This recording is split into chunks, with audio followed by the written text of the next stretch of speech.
Imagine a world where ideas collide, where real leaders share their journeys, and strategies are forged in the fires of experience. Welcome to the Leadership Exchange with Akbar Jaffer, a fractional chief marketing officer from the fintech streets of New York City to the innovative tech scene of San Francisco, manufacturing hub of Phoenix, and the vibrant cultures of Riyadh and Dubai. We bring you stories that shape the future of business. Join us as we dive deep into the minds of trailblazers. Discover insights that can transform your leadership journey. Don't miss out on the exchange of ideas. Tune in now and be part of the conversations that scale your business.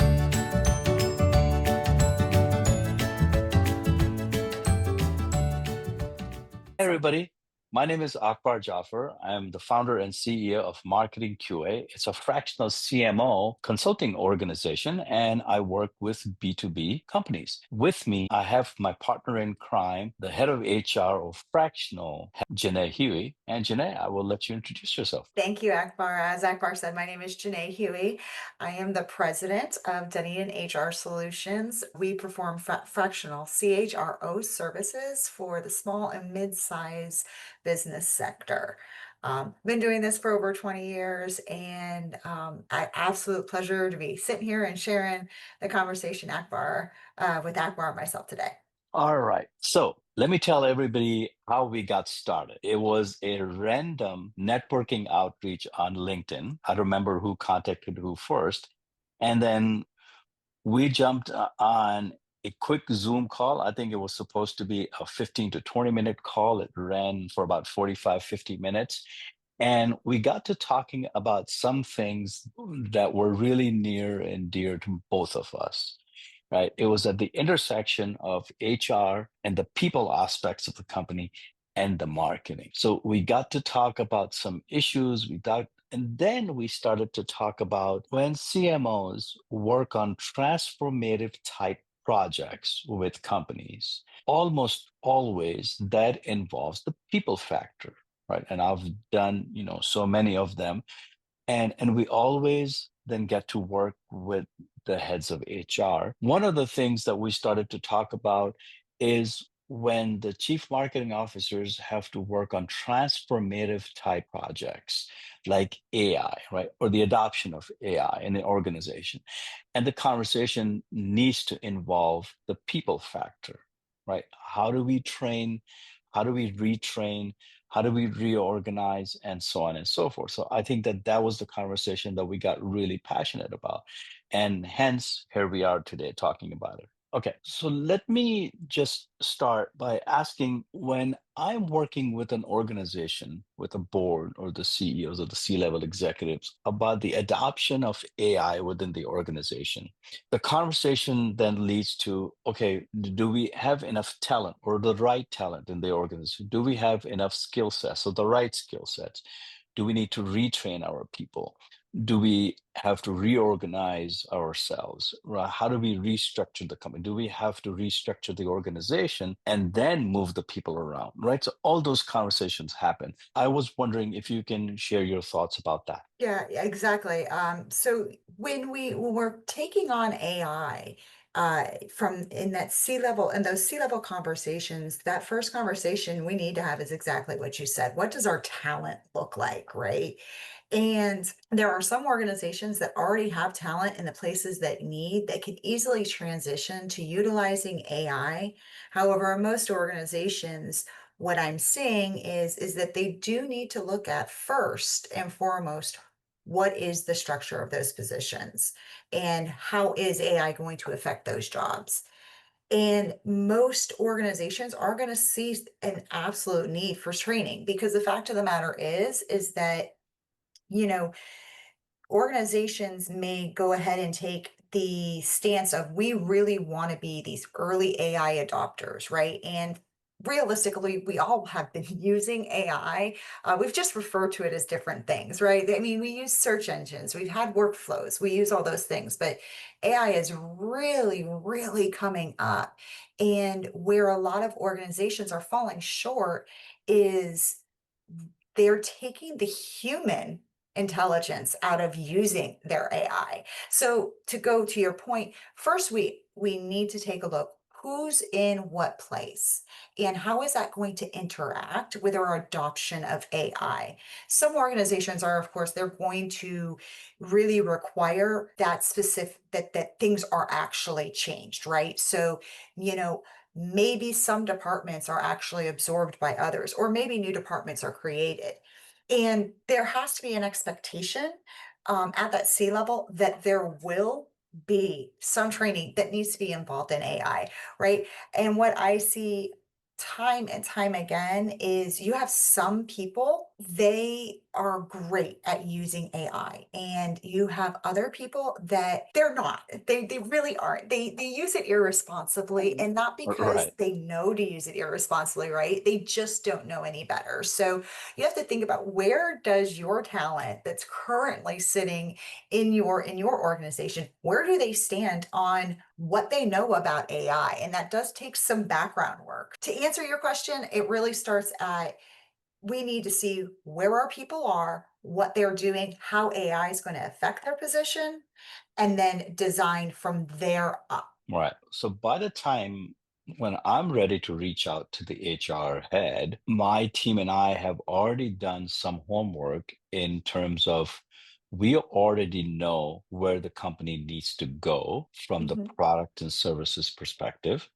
So we kind of have an idea of what kind of skill sets we need. mhm, yeah, And then that's where you come in and you say, okay, based on your requirements, this is where we are. And then we can work together to kind of figure out. Because for me, it's very important to understand how do we keep as many people as possible that have already been there. They already have the tribal knowledge. They already know the culture, right? We've already had the cultural fit conversation. They already have lots of knowledge about the products and services. To take those individuals and retrain them with AI is really the optimal way. So to exactly. work with your team to figure out where we are, and then we can hit the ground running from there. Now, one more place where I think the HR really helps is that to do this kind of survey that essentially says, where's your aptitude, where's your interest, right? Because I had an organization where there was an individual who raised her hand and she essentially said, I will volunteer for these three types of work because I have a computer science background. I'm not working in the technology space right now, but I have a computer science background. I would love to go back to school and get certified on AI and help with those, one or two projects, to learn about those types of talents within the organization. That really, really makes a difference for that. We had a conversation also about contractors. I was a full-time employee for the longest time. We spent a lot of time in developing the culture, promoting the culture, and training people. Once I became a consultant or contractor, I noticed, why do we treat the contractors as redheaded stepchildren? Especially when it comes to conversations about the culture and team building and cultural assimilations. As a full-time employee, I've sat in meetings and the audience is all full-time employees. As a contractor, I have always been left out of those conversations. So I checked with my other contractor friends and they were like, yeah, we have never been part of those conversations. Then I wonder why. Why do we leave them out? Yeah, Akbar, I wish I had the answer for that. Because coming from, the human resources, my human resources background, like you said, being an employee of an organization, and then, on the fractional, that fractional venture that you are on, as a CMO, and I'm on as a fractional CHRO, and there's no clear answer, but from my experience, what I really see is why we are that redheaded stepchild is, in a lot of instances, I think when organizations bring in a fractional, what's happening is they see that fractional as a resource, sort of like how we view our computers, or for those more traditional workplaces, those pens, those papers, those files, right? And they really don't see the value that is attached to really ingraining that fractional within that company culture, right? And so they get left out of, those cultural, those team building exercises, if you will. And Right. it's Right. unfortunate, right? Because the more that, especially in what I do and in what you do, the more that you understand about an organization, how they run, what their mission, what their value is, and how their mission and their values play out in the workplace, resulting in their culture, the better I'm able to do my job, the better you're able to do your job, right? After we originally had this conversation, it's so funny because that's come up so much in my thought process, right? With some of my clients, to kind of flip our script a little bit here, right? Is not why are we, but what can we do as fractionals to not be the redheaded stepchildren anymore, right? To actually kind of to actually be able to start working ourselves in to learn that company culture and to become that company culture, right? I am the worst person to be a chameleon, right? I am not a chameleon. This is what you get.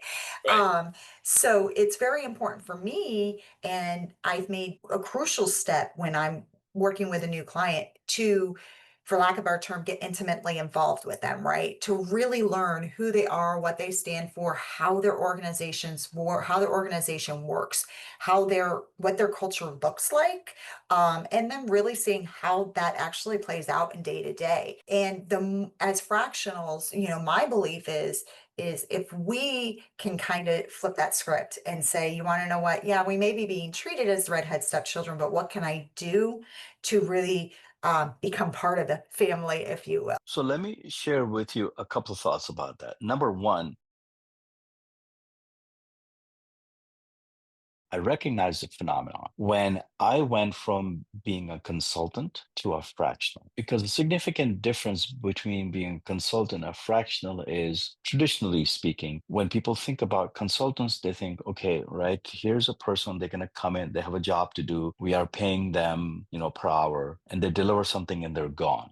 Fractional, on the other hand, the distinctive factor about fractional engagement is that by design, they are supposed to stick around and see through their recommendations, through the implementations, and they're constantly engaged with the company to optimize the things that they're specialized in. So a fractional engagement might be less on a weekly or a monthly basis, but it's a long term. And it's more of a strategic. When that thought surfaced, that kind of makes sense to me, that you want to make sure that the fractional, is really trained on the culture and the type of resources that we have and how the company works and stuff like that. So then the fractional can really help optimize the things where we need to optimize. The second thing I think is, you asked me to flip the question, is leveraging the experience of the fractional within the cultural assimilation conversation, within the optimization of the organization's conversations, is really helpful, because now you have an outside perspective and now you can kind of see where we may not have paid attention to sometime. Just a Mhm. short conversation, a fractional can say, did you notice that this person was very quiet? Or did you notice that this person was very vocal? And why is that? Or really, regardless of the area of your expertise, having the fractionals be part of the cultural conversation when it really matters, it's very important. Yeah, exactly. And if I can just add to your point there, I love that point, right? Is that third party perspective. I think in organizations, when you're in that organization, 40, 50, 60, 70, 80 out, whatever it is, on a weekly or a daily basis or whatever, I think what tends to happen is we become blind. And it's not purpose blindness, right? It is just become numb, or that becomes the norm. And having that third party perspective is critical, I think, for innovation, for growth, for a lot of things that all organizations want to do. So I love that perspective. I want to share with you actually one more thing, which is kind of related to that. Usually, the success rate of consultants is really low from the perspective of implementation of the consultant's recommendation. The success rate is very low. And I think one of the reasons is that the consultants they use their frameworks and they do their calculations and make recommendations, and everything is great, and then they leave. Yeah. And then the rest of the team is responsible for implementing that. And when the consultant doesn't have that insight about the team's makeup, about the team's skill level sets, that's when I think one of the reasons why the implementations break down. Yeah, exactly. Is, like you said, if you're fractional, you're seeing that implementation through. The consultants getting you to implementation Right. and many times, and it's not all times, but many times the consultant hasn't done the background. Like you said, they haven't Right. done the background. And unfortunately, they fail because who's going to rehire the consultant where XYZ implementation didn't launch or went Right. terribly? Exactly. Let's shift gears a little bit. So, another topic that we talked about was the marketing perspective on HR. We talked about happy employees and satisfied employees lead to faster innovation, higher revenue, happy customers. And I want us to talk about that a little bit because I am a strong proponent of happy employees means happy customers. Happy employees mean successful company. And it's easy to say, very hard to do. I think I would love to hear your perspective on how marketing and HR can kind of partner up together in order to accomplish that. I think you'll remember from our conversation, I really enjoy this, right? And a smile comes over my face because I think all too often marketing and HR compete, and we're not competing, right? We need to work together, right? Because at the end of the day, you hit the nail on the head. Happy employees leads to happy customers, right? We market our products to our customers, but we need to market, right, that employer brand, our benefits, whatever it is. We want that employee experience. We want to market that employee experience to our team members, right? And human resources or your people and culture department, whatever it is, that department and your marketing department need to work hand in hand across so many different levels, right? You think about recruiting, right? And Yeah. HR professionals, we're horrible. Okay. Most of us, I don't want to say all of us, right? I don't want to be so absolute, but most of us are horrible marketers. I'm a horrible marketer. I'm not a marketing person. I'm a human resources professional, but I've got the data. I know what needs to be compliant. I know where compliance needs to step in. I know what the HR best practice is, but when I'm looking for how am I going to make an ad pop? Where is the best place to market this position? I need my marketing folks. I need my marketing folks to come through and make it attractive. But I also need my marketing folks to work with me so we can communicate that story of what our workplace is. Why should somebody come here and work? And it doesn't just have to do with we have XYZ benefits and this many days off. It doesn't have to do just with that. It's also with that culture. And culture doesn't only live in human resource. Human resources doesn't own culture. The people who own culture is the organization as a whole, all the team members as a whole. And marketing is there to help tell that story. And Right. without marketing and human resources coming together and working towards a common goal, and saying, yeah, marketing has these metrics and human resources has these metrics. And these are two entirely different metrics, but we have a common metric. What is that common metric, right? And when we come together with what that common metric is, what is the story that we're telling, and what are we trying to do to attract our talent? That's when magic happens. That's when you Right. have, that's when you have just magic happen and you're able to attract the top talent. And then when HR and marketing continue that relationship, it's not a transactional relationship. This is a true relationship. They continue that relationship on.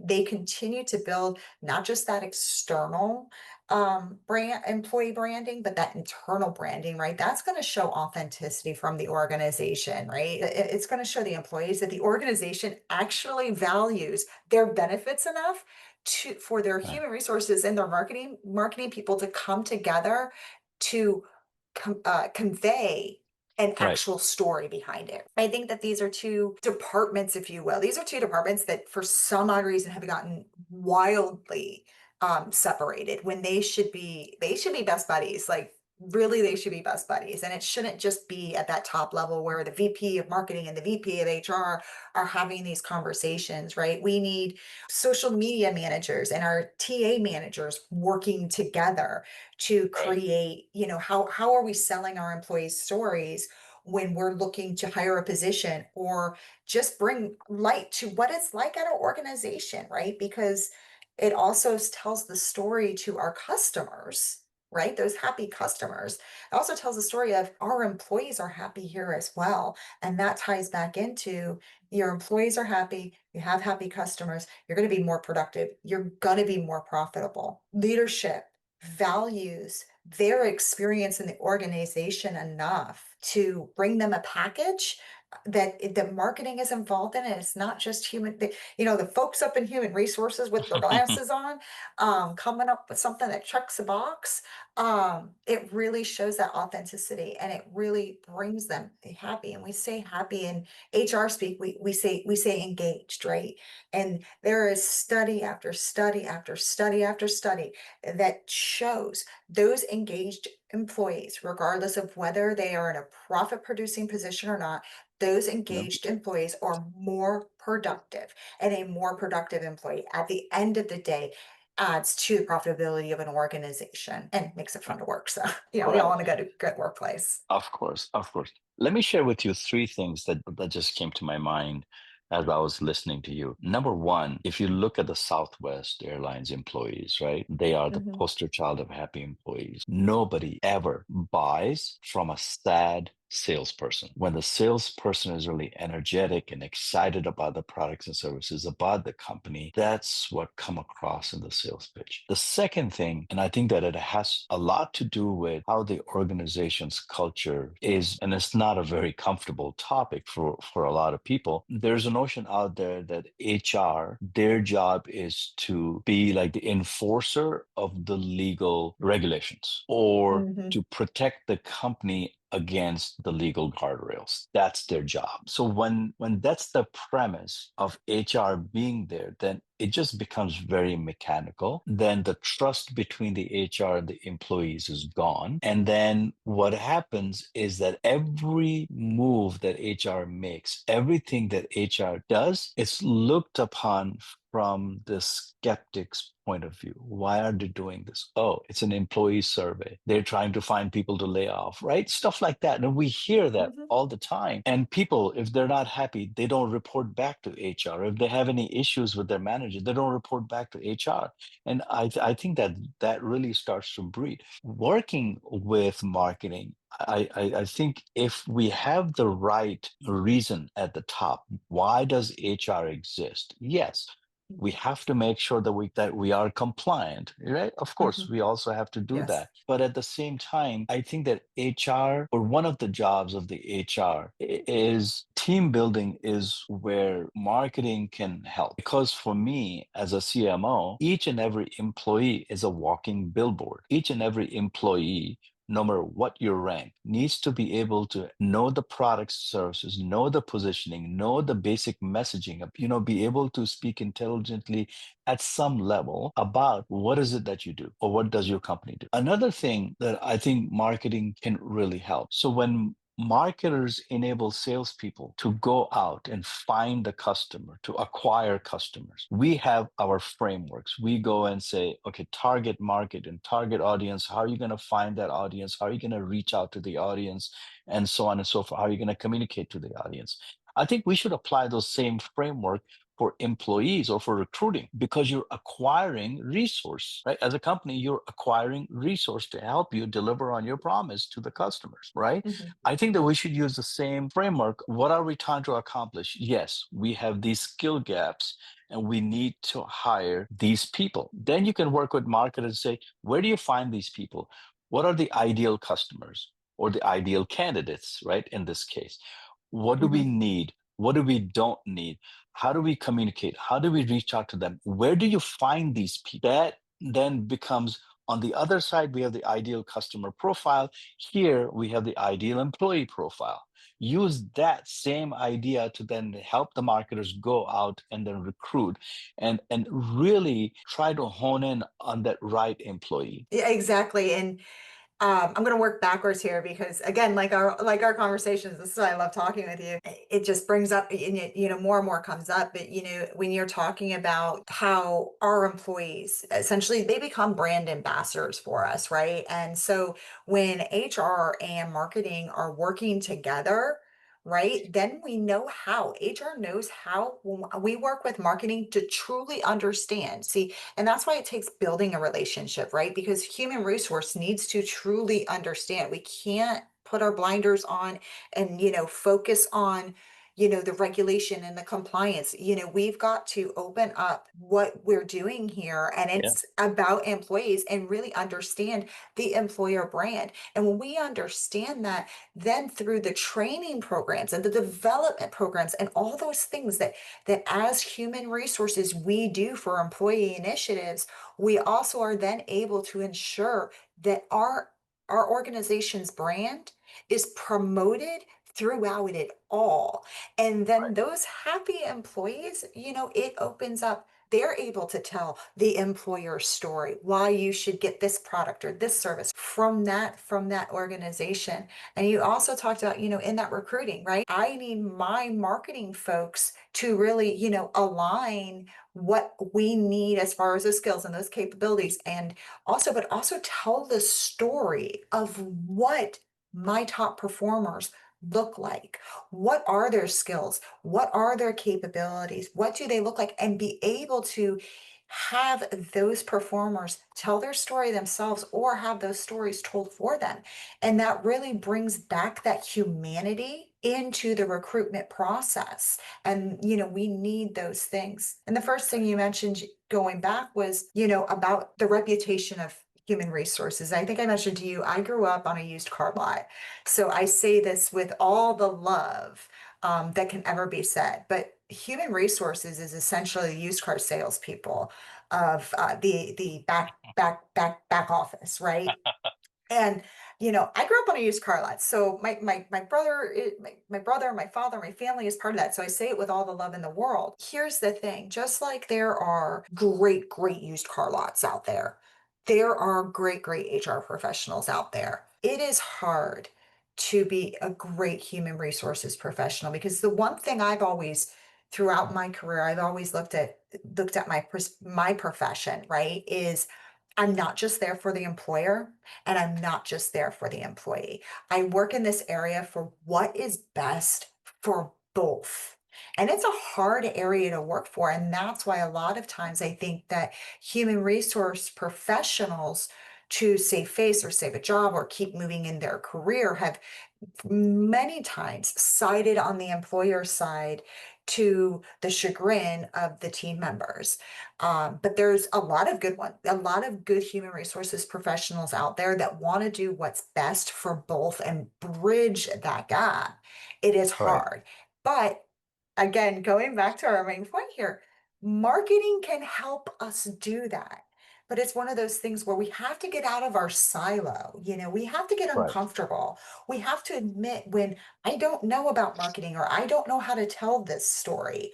I need my marketing folks to help me with that. I need my marketing folks to be part of this team. So Right. I'm glad that you did bring up that, the part about it is not just compliance. It's so much more than that. And Oh, it's not truly, always truly, easy. truly, truly. You Thank you. mentioned brand ambassadors, and that terminology triggered something that I'm really passionate about. I, as marketer, spend my lifetime in trying to turn new customers into repeat customers into loyal customers, and then loyal customers into brand ambassadors. We do that, and I usually use the example of Apple customers. Apple customers, you take any, like for example, Nike. The brand equity is in the eyes of the customer. Companies don't build brands.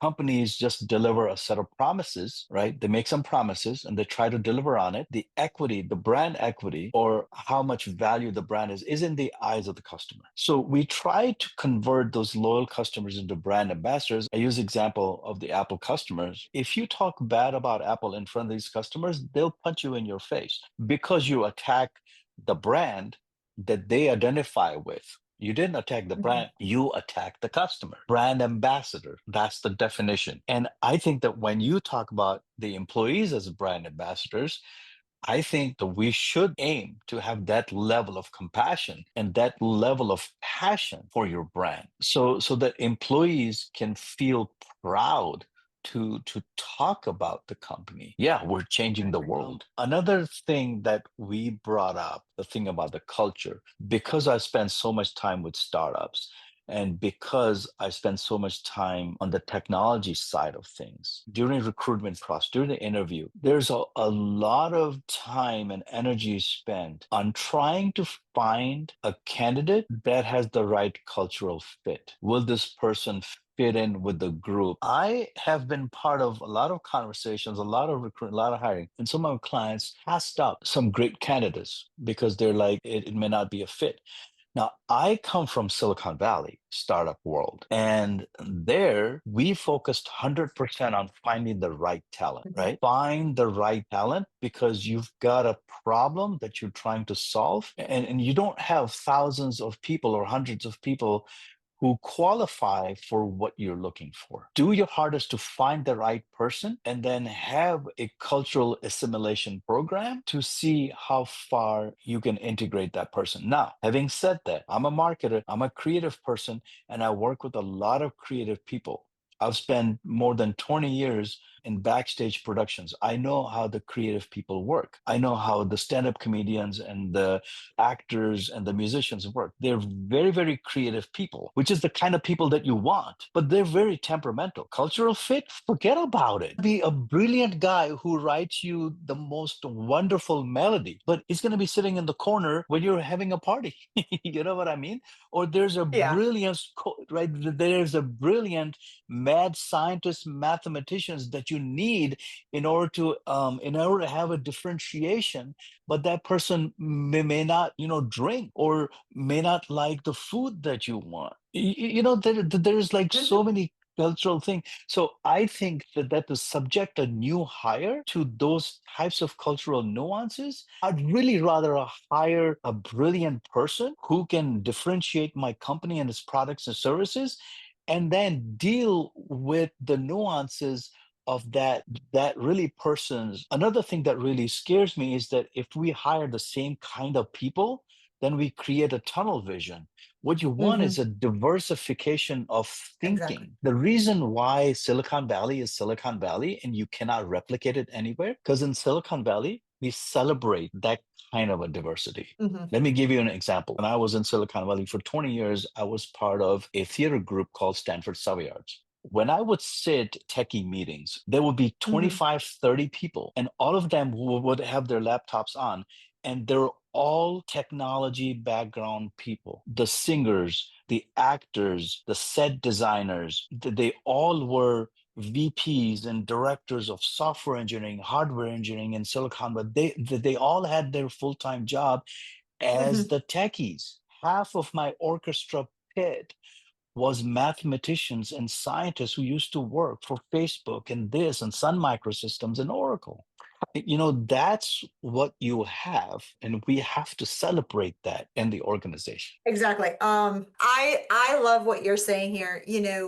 When I sit in my role, right, and I'm sitting and I'm talking to leaders, hiring managers, and they bring up culture fit, you are narrowing your talent pool more than you can imagine. That's one thing. Not only that, you are risking, before I said, oh, it's not all about compliance, you really are exposing yourself to a level of risk that can be minimal or huge, right?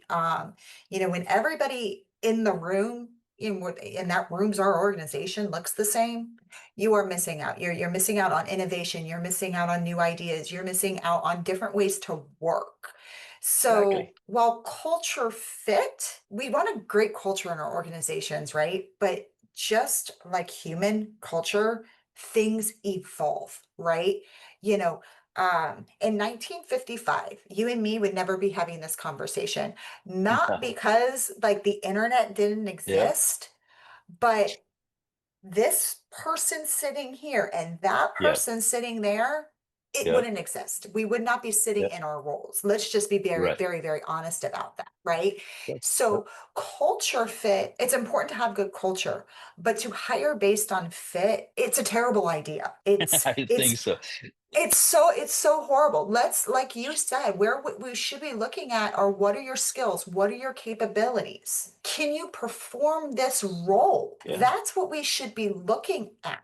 And then when we're bringing that person into our organization, if we have a good culture, we are a part of every good culture is creating a sense of belonging and acceptance. So they will be brought in to our culture. If that organization, if your organization has taken the steps to create a good culture where your team members are happy, your team members are engaged, people want to come to work, then they will become part of the culture. And that culture may evolve. And you want to know what? That's a good thing. If it's evolving in a positive direction, it's a good thing. And when we were talking about, marketing in the recruitment process, when we're marketing, right, for those in the Yeah. recruitment process, if we're a company and we have a culture of acceptance and belonging and we're honest and we love innovation, guess what? We're not. And we've used our marketing team, marketing and HR have worked effectively together to tell that story about who we are, what we do, what our culture is. That person who doesn't like innovation, who wants to be siloed, who doesn't want to work with anybody, and who wants to always be right, probably won't apply to our organization. So it's one less resume that has to be chucked at the end of the day. I do not like the culture fit. I'm Yeah. I'm on board. Well, Yeah, it's just you, bad. It's bad. right, right. You said a very important thing that the culture has to evolve. Mm-hmm. When I Mm-hmm. work with the startup companies, the culture evolves, right? It was 5 people, and then it goes to, 10 people, and then it goes to, 20 people. And then all of a sudden, well, looks like we're going to have to hire a head of HR, right? Because we can no longer be that startup. You know what I mean? Yeah. So the Yeah. culture has to evolve. And I think that's the beauty of it. And as the culture evolves, people move around and things change, and that's okay. But I think that while the culture has to evolve, and I take lessons from Apple, the core values have to stay, right? Exactly. The one thing that Steve Jobs said when he came back to Apple is that Apple has forgotten what it is. It forgot to innovate. And I think what happens is that when you pay too much attention to just the cultural fit and making sure that everybody is a right fit, then you kind of lose that part, the core value, right? Or the execution of the core value, which is Hmm. innovate, right? Which is be relentless about customers and stuff like that.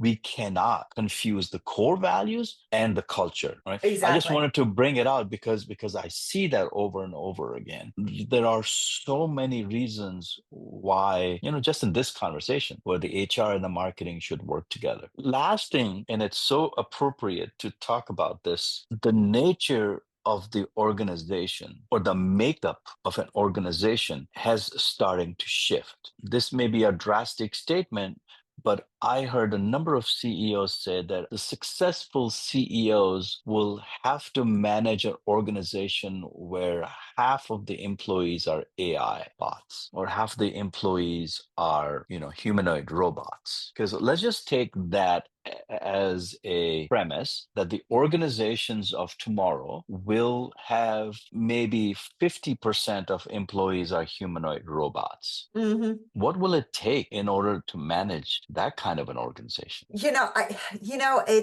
wild. I've been hearing more and more kind of tidbits kind of come out with it's going to look like this, it's going to look like that. And I will tell you, it's interesting.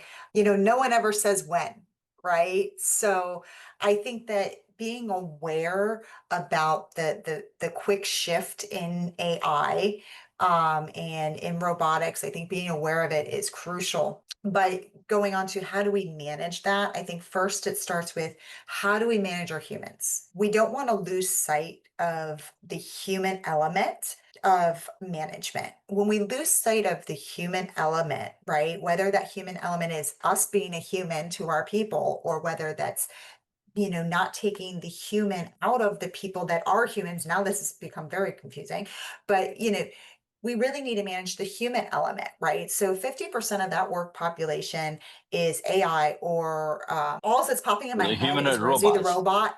Yeah, is Rosie the robot. That's if I'm being frank with you, you Right. said that, and now all I can think is Rosie the robot. And Yep. don't get me wrong, I would love a Rosie at home to fold my laundry. But when we take a look at, if it's 50% AI and robotic and it's 50% human, we still need to focus on how we manage the humans. I think it becomes a lot easier to quote unquote manage our AI or manage our robots, right? And maybe I'm silly, I'm just an HR lady at this point, but we need to ensure, as far as when we manage the AI, that we've set that up, right? We've set it up properly, right? We've made sure that the technology works the way that it should, that the AI is learning from the proper channels, and that those things are set up properly. But then on the other side of it, we're not losing our humanity, because we still have our humans, right? And we still have our people, and we need to make sure that we're working with our people so that they know how to work with, or in conjunction with, the AI, with robots, with humanoids, right? And as we again evolve, we're going back to that word evolve, as we evolve, that we're evolving our management side to our human team members, right? So, they know how to work with that. And we know how to start addressing what are their concerns, right? As this shift more and more takes place, I think what's kind of been left out is in the team members' concerns, worries, anxieties, right? That, my goodness, my job's going away. My goodness, my job's radically changing. My goodness, if it's an older team member, or a team member who really is in one of those positions where it's very, very task oriented, there is a good likelihood that in the near future that job may go away. But as leaders, we need to be aware of what those positions are, and that there are going to be a lot of feelings that team members are going to have, so we can address those feelings. If from the human resources perspective, we need to also ensure that we have the proper training ready to deploy and ready to use, and that it is the right stuff, right? We don't want to be teaching team members how to Google something when we're way past how to Google something, right? How do we properly ask a question of AI? How do we properly communicate with our humanoid colleagues, right? And that we, as human resources, are working with our tech partners to ensure that those types of training are up to date, that they are relevant, and that they are evolving to keep pace with what the organizations are deploying on that side of the workforce. What have we learned? We've learned that HR and marketing has more than sufficient positive reasons to collaborate on Mm-hmm. so many fronts to benefit the customers, to benefit the organization, and to benefit the sales, and to benefit the employees. There are things that we're just barely scratching the surface from the AI perspective and the humanoid robot perspective. Mm-hmm. And Exactly. especially, and lastly, we are in the middle of massive magnitude of transformation for an organization from the AI perspective. Mm-hmm. How do we manage that with the help of HR and marketing together? So those are the three takeaways that I'm walking away with. Hey, listen, I'm so glad we got to do this. It's so refreshing to hear a completely different perspective on things. And thank you so much. Really appreciate it. No, I thank you, and I love that you said perspective, right? Because, like, here's the whole thing I think that kind of gets lost on a lot of times. Yeah. Like, I think is we get so siloed, right? Like, but but I think that's what's great about, just how you and I connected, right? It's a whole nother perspective that, I definitely wouldn't have heard it today had you and I not met, but another perspective. And I think that is the beauty of collaboration. That's the beauty of partnership, is getting Right. is getting those Yeah. is getting that different perspective.